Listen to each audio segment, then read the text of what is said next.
Muy bien, ¿cómo están?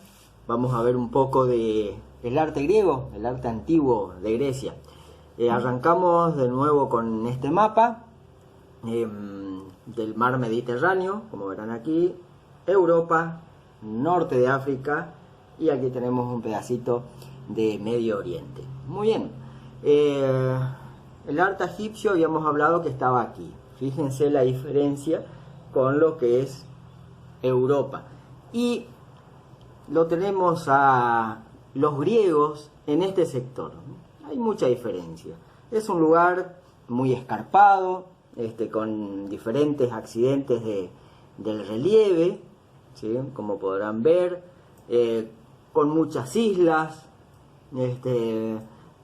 Geográficamente es muy llamativo. Incluso estando en el lugar también es muy pero muy atractivo ese lugar. Aquellos que vieron las Olimpiadas que se desarrollaron hace poco, hace unos años acá, en Grecia, en Atenas y todos esos lugares griegos, habrán notado que el paisaje es muy pintoresco.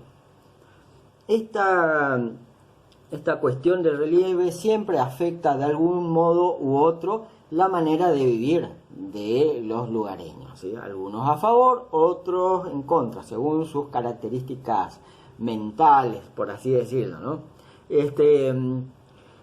El relieve en este caso, en los griegos, favoreció el desarrollo del pensamiento, ¿no? Aquí tenemos Grecia, acá lo vemos más específicamente a Grecia. Fíjense todas las islitas. La cuestión de los diferentes accidentes del terreno hizo que, bueno, el ser humano interactúe y piense de diferente manera para poder vivir en ese lugar. Quizás por ahí no en un extremo como pasó con los egipcios, pero sin lugar a dudas hizo que su mente trabajara bastante, ¿no? Bien, tenemos aquí un archivo que no se ve. A ver si lo hacemos que se vea. Muy bien. En cuanto a la arquitectura, ¿no? Vamos a ver lo que son las ciudades o polis de los griegos, ¿no? Esto es algo bastante típico. Una ciudad que se desarrolla en un sector bordeando el mar, cubriendo incluso hasta la serranía. ¿Por qué arranco con esto? ¿Por qué hablo de los griegos? Y bueno, ya esto creo que lo comenté por ahí en otros videos. Estudiamos esto porque esta cultura de Grecia nos ha influenciado hasta el día de hoy. Hasta tenemos nuestro sistema de gobierno, la democracia, surgida en Grecia. Así que imagínense, o sea, nuestro sistema de pensamiento, nuestras estructuras de pensamiento, una buena parte viene desde allí. ¿Cómo no tenerlo en cuenta? Aparte las edificaciones, las bases arquitectónicas que aparecen aquí en Grecia, también han llegado hasta el día de hoy. Y por lo tanto, el hecho de estudiar esta época también hace que nos entendamos mejor a nosotros mismos y entendamos por qué vivimos como vivimos, ¿no? Aquí vemos los edificios principales, ¿no? En este chiquitito que en realidad está situado allá arriba. Y acá hay una particularidad que aparece hasta el día de hoy en la mayoría de las ciudades. No digo en todas, pero sí en la mayoría. Incluyendo aquí en San José, ¿eh? Bien. Van a observar que aquí sí las calles están todas como en diferentes diagonales, las manzanas triangulares o en forma de poligonal, de diferente manera, ¿no? Porque el desarrollo de esa ciudad tenía un crecimiento orgánico, es decir, se iba construyendo las casas, las edificaciones, los lugares, según los accidentes del terreno. Era así de simple, ¿no? Algo similar sucede en lo que ahora se lo denomina las villas o estos barrios populares que dicen por ahí, ¿no? Que van encontrando un lugarcito, se asienta una casa, se agrega otro lugar, otra casa. Y así van surgiendo calles, callejuelas, calles sin salidas, etcétera, etcétera, ¿no?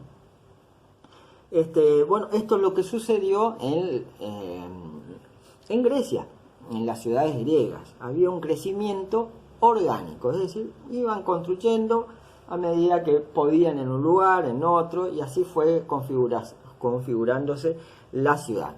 Aún así hubo una administración de la ciudad, ¿no?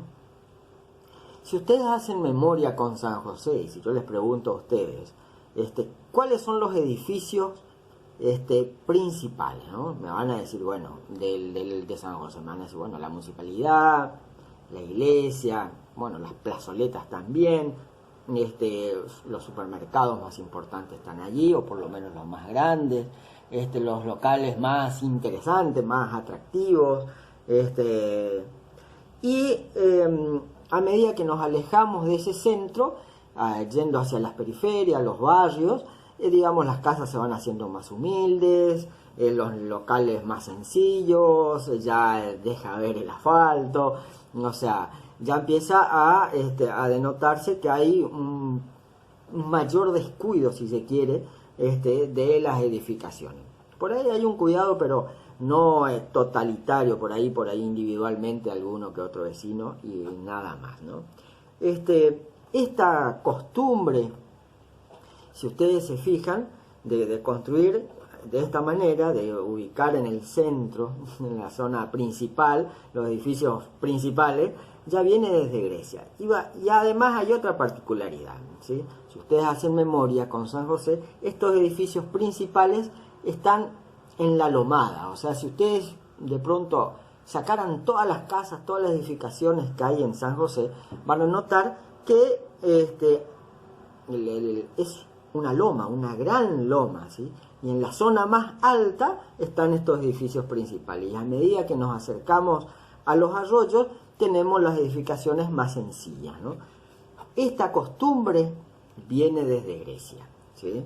De ubicar, fíjense, los templos, los palacios, en los lugares más altos, ¿sí? Y el resto de las viviendas en los lugares más bajos, y ya después, por supuesto, en los campos, las zonas de comercio, de artesanía, ya más, muy en la periferia, más a la orilla, ¿no?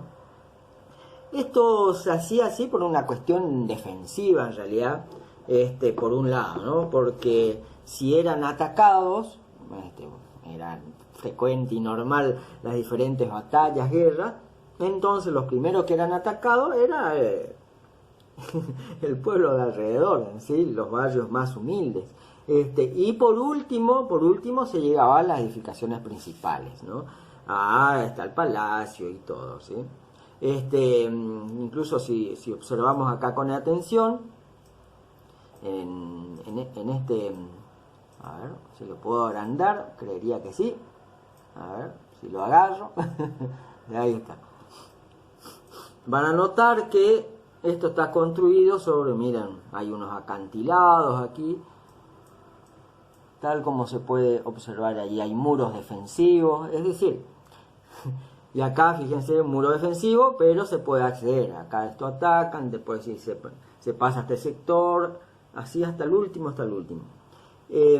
Así que esto de decirle los barrios más vulnerables, todo eso, históricamente realmente siempre fue así, siempre fueron los más vulnerables, siempre fueron los que estaban más cerca de los ataques. Acá también en este dibujo también se puede evidenciar esto que le estoy diciendo. Fíjense, todo en la periferia, los edificios principales en un sector mucho más protegido, más difícil de ser atacado. Incluso en muchas ocasiones se guarecían allí a la población. No siempre, porque comúnmente dejaban que mate. Bueno, así que esto es una acrópolis, ¿no? Tenemos templos, palacios, acá tenemos un anfiteatro, son lugares de entretenimiento y esparcimiento, ¿no? Aquí es donde se desarrollan las ideas, los pensamientos, donde se dan clases. Y bueno, el resto de los lugares es el lugar donde se desarrolla la vida en común. Muy bien, estas edificaciones tuvieron ciertas características según el origen que tuvieron, ¿no? Básicamente predominaron tres estilos arquitectónicos o tres órdenes de la arquitectura griega, que son el dórico, el jónico y el corintio, ¿sí? Si bien las características se podían observar en todo el edificio, comúnmente se lo estudia resumidamente en las columnas, ¿sí? O sea, un elemento fácil de identificar esos estilos observando la columna. Vuelvo a repetir, todo el edificio tenía características propias según su estilo, pero donde es más fácil identificar es en la columna, ¿no? Hago una aclaración aquí, por ahí alguno se lo preguntó, algún otro no sé. Hay una diferencia entre columna y pilar.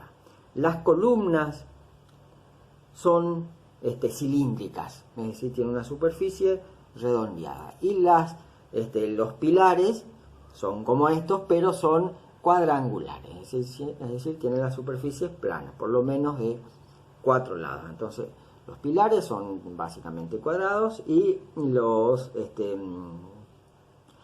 cuadrangulares, y las columnas son de forma de cilindro.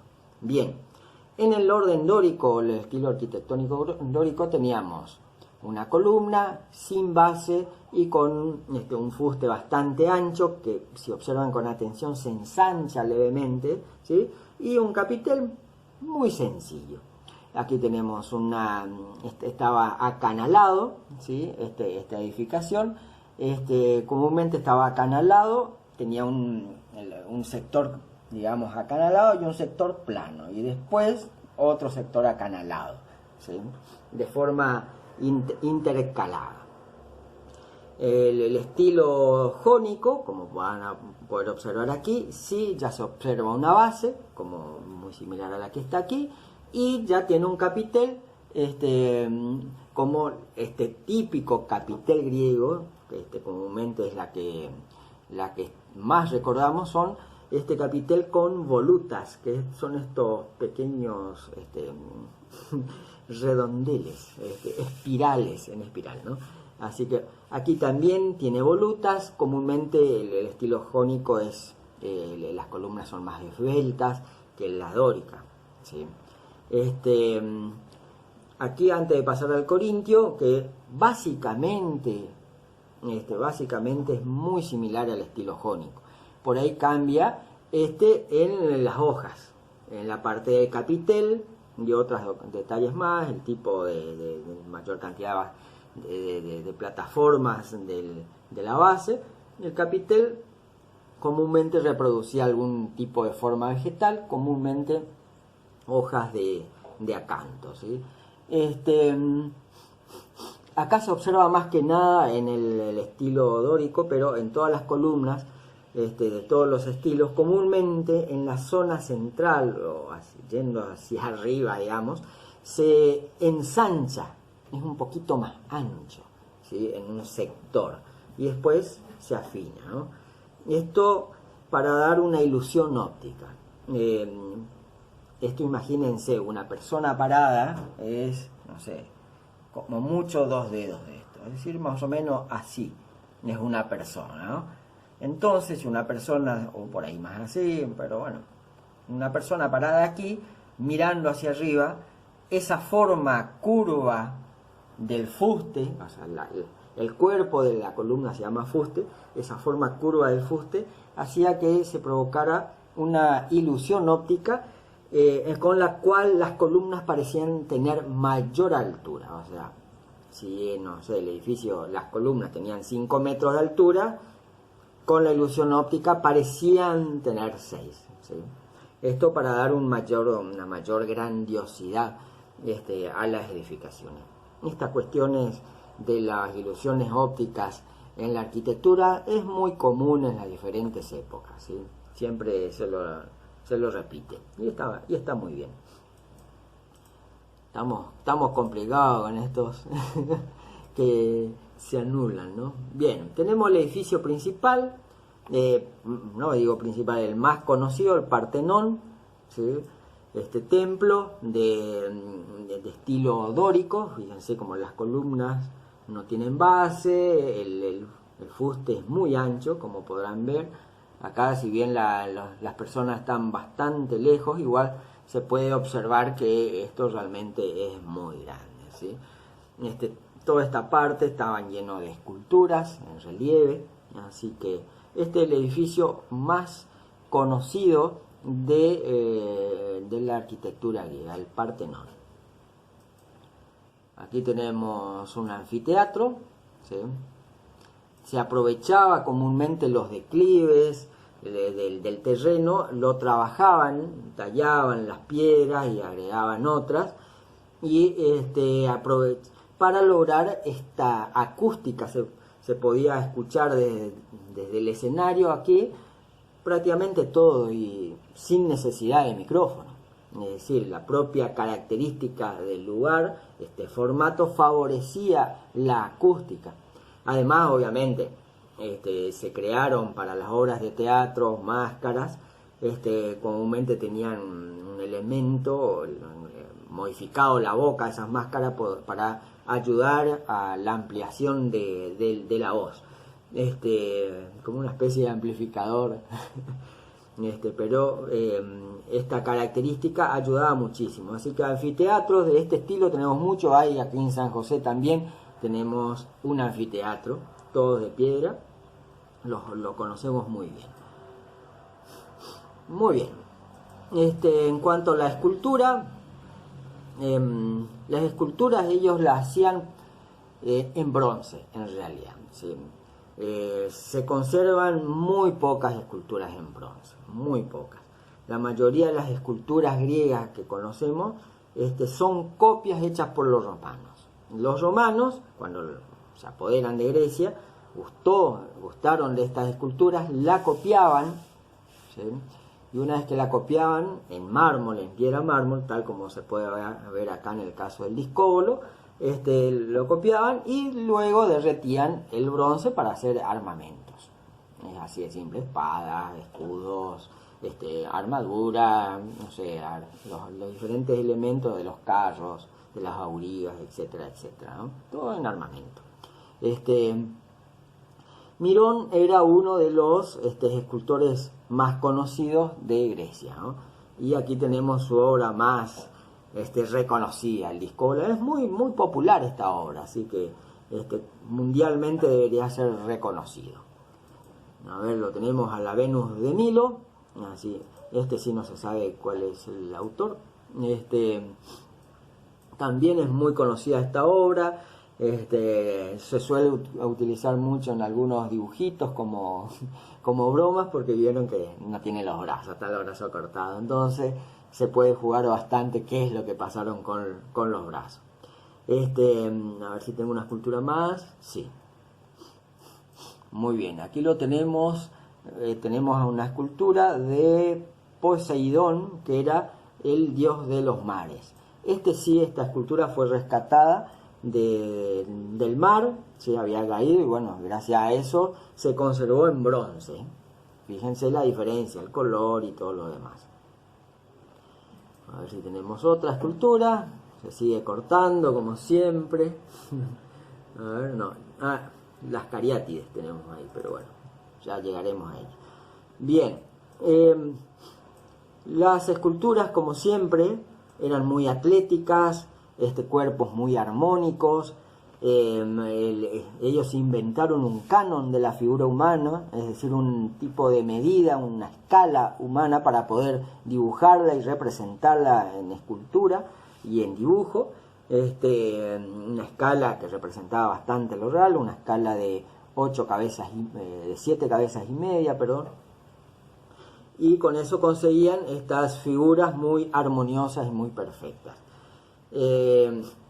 Tienen una particularidad de sus retratos. Lo que hacían eran retratos idealizados, ¿sí? Comúnmente cuando hacían el retrato de alguien, por ejemplo, de mí, no hacían mi cara así como nada que ver, ¿sí? La prolijaban, me achataban la frente, me achicaban la nariz, me hacían bonita. Es decir, el retrato que hacían de las personas eran retratos idealizados, ¿sí? Ellos comúnmente no representaban las características típicas de los griegos, del retratado, mejor dicho. Todo lo contrario, ya como verán en el próximo video, todo lo contrario a lo que sucedía con los romanos. Bien. Ahora sí, cariátides. Aquí está como una unión, por así decirlo, entre lo que es la escultura y la arquitectura, ¿no? Porque es la escultura en función a una construcción. Aquí cumpliendo la función de poste, pilar, de columna. Recuerdan que habíamos dicho la diferencia, ¿no? A esto se llama cariátide, ¿sí? Son columnas con figuras humanas. Bien, hay muy poco, pero muy poco, de la pintura griega. Entonces, básicamente, la pintura griega se focaliza en sus cerámicas, ¿sí? Se estudian las cerámicas, y básicamente habían dos estilos que corresponden a dos épocas distintas. Una es la de figuras negras, con fondo rojo o amarillo, como verán acá, y la otra todo lo contrario, de las figuras rojas con el fondo negro. A ver si aparece más aquí. Sí, aquí verán, ¿sí? Fondo negro, y aquí lo tenemos fondo rojo o amarillo, fondo clarito, ¿no? Siempre representaban figuras muy atléticas, como verán, donde se puede percibir la anatomía de gente corriendo, de atletas, gente luchando, haciendo gimnasia, es decir, actividades donde se pueda exponer, digamos, el físico de la persona. Aquí fíjense cómo están cazando, no están cazando, pero seres humanos. Una guerra, ya estaba por decir cualquier cosa. Muy bien, eso es muy básicamente, pero muy básicamente, lo que es el arte de la antigua Grecia. Entonces lo teníamos a la arquitectura, que es lo que vimos primero, que son los edificios, como están aquí.